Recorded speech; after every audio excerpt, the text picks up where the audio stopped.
Assalamualaikum warahmatullahi wabarakatuh. Perkenalkan, saya Vanessa Fadila Putri, mahasiswi Ekonomi Syariah dari STAI Anisalah, Sumatera Barat.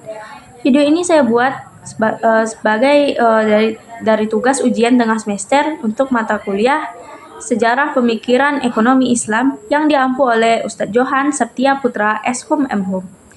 Tema yang saya bahas adalah konsep ekonomi pada masa dinasti Abbasiyah.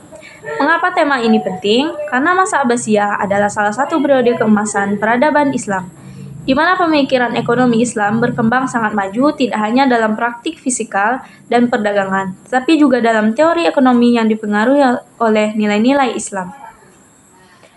Latar belakang munculnya pemikiran ini sangat dipengaruhi oleh kondisi politik ekonomi Abbasiyah, kerajaan yang stabil, pusat perdagangan besar, pendapatan negara yang besar dari pajak, serta kebutuhan untuk mengelola keuangan publik secara adil agar kekhalifahan bisa terus menyokong kemakmuran rakyat.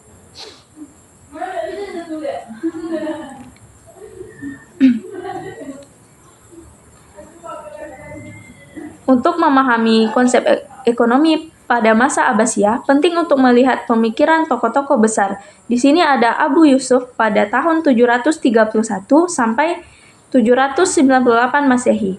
Abu Yusuf adalah salah satu tokoh pemikiran ekonomi paling berpengaruh pada masa Abbasiyah. Sebagai murid Imam Abu Hanifah, Deladi Agung, ia menulis kitab Al-Kharaj atas permintaan Khalifah Harun al-Rasyidin.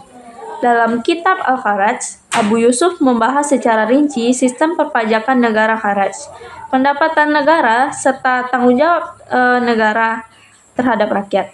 Beberapa poin pentingnya itu, ia merekomendasikan agar pajak bersifat profesional dan bukan tetap supaya tidak membebani petani.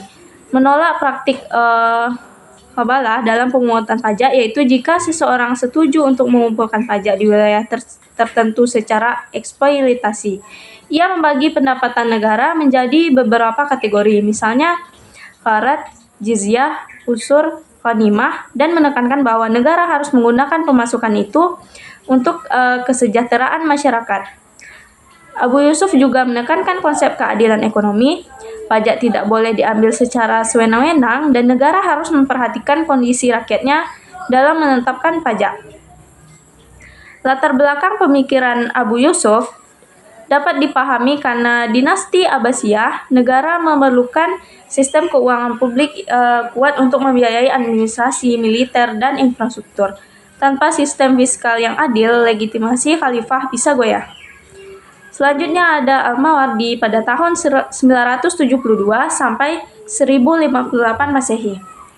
Beliau adalah seorang cendekiawan yang sangat memperhatikan hubungan antar negara dalam ekonomi. Dalam karyanya Al-Ahkam Al-Sultaniyah, ia membahas bagaimana negara harus mengelola pendapatan publik seperti zakat, kharaj, jizyah, dan bagaimana pasar harus diawasi agar berjalan adil.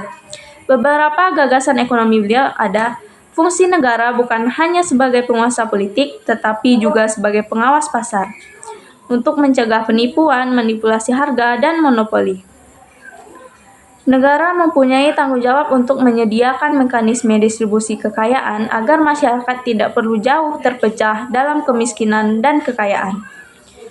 Al-Mawardi menekankan pentingnya stabilitas ekonomi sebagai bagian dari stabilitas politik. Jika negara tidak mengatur ekonomi dengan baik, maka legitimasi pemerintahan bisa melemah. Pemikiran Al-Mawardi muncul karena kebutuhan dinasti Abbasiyah dan struktur pemerintahan yang efisien dan adil. Tidak cukup hanya menaklukkan wilayah, tetapi juga mengatur kehidupan sosial ekonomi rakyat dengan sistem berkelanjutan. Selanjutnya ada Al-Ghazali pada tahun 1058 sampai 1111 Masehi. Al-Ghazali memberikan kontribusi besar pada pemikiran ekonomi Islam dari sudut moral dan etika. Dalam karya besarnya, Ihya Ulumuddin, ia menjelaskan bahwa aktivitas ekonomi, produksi, perdagangan, konsumsi harus selalu diiringi dengan nilai-nilai Islam seperti kejujuran, keadilan, dan kemaslahatan umum. Beberapa poin penting pemikiran beliau itu ada uang dan keuntungan tidak hanya dilihat sebagai tujuan akhir, tetapi sebagai sarana untuk memenuhi kemaslahatan umat. Praktik monopoli, penimbunan, dan manipulasi harga adalah hal yang sangat dibenci karena merugikan umat. Negara harus mencegahnya. Al-Ghazali juga membahas konsep kebutuhan manusia yang relevan untuk menentukan prioritas ekonomi dan kebijakan sosial. Etika produksi menjadi sangat penting. Produsen harus memproduksi barang yang bermanfaat dan halal, bukan hanya yang menguntungkan secara finansial. Pemikiran Al-Ghazali muncul sebagai reaksi terhadap pertumbuhan ekonomi pesat pada masa Abbasiyah. Dengan pasar dan kekayaan meningkat, muncul tantangan moral, bagaimana agar orang kaya tidak serakah, bagaimana menjaga keseimbangan sosial, dan bagaimana agar negara tetap adil. Al-Ghazali menyediakan jawaban dari perspektif moral dan agama. Selanjutnya ada Ibnu Khaldun pada tahun 1332 sampai 1406 Masehi. Meskipun hidup setelah masa puncak kekuasaan Abbasiyah, pemikiran Ibnu Khaldun sangat dipengaruhi oleh warisan intelektual yang berkembang sejak masa Abbasiyah. Dalam karyanya Al-Muqaddimah, ia membangun teori ekonomi yang sangat maju. Ia merumuskan teori nilai kerja, bahwa nilai barang sangat tergantung pada tenaga kerja manusia. Menjelaskan bahwa pajak tinggi bisa merusak produktivitas. Jika negara menetapkan pajak terlalu besar, warga akan kehilangan motivasi untuk berproduksi. Ia menekankan perlunya struktur pemerintahan yang sehat agar ekonomi bisa berkembang. Negara harus stabil, birokrasi efisien, dan kebijakan fiskal proporsional.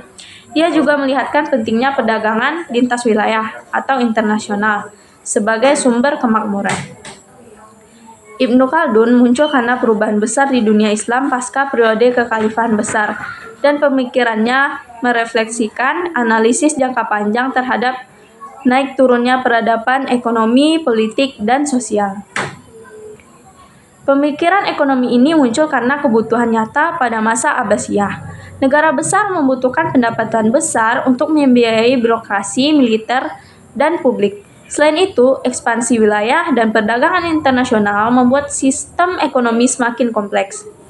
Ulama dan cendekiawan kemudian merespon dengan teori-teori yang menggabungkan prinsip syariah Islam, keadilan sosial, dan efisiensi ekonomi agar negara tidak hanya makmur, tetapi juga berkeadilan. Dari paparan di atas, dapat disimpulkan bahwa masa dinasti Abbasiyah adalah periode di mana ekonomi Islam berkembang dalam dua dimensi, praktis dan teoritis.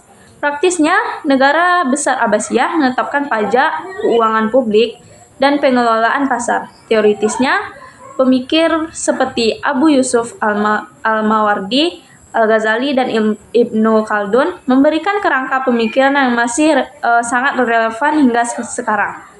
Pemikiran mereka menunjukkan bahwa ekonomi Islam bukan hanya soal kekayaan, tetapi sangat terkait dengan moral, keadilan, dan kesejahteraan umat.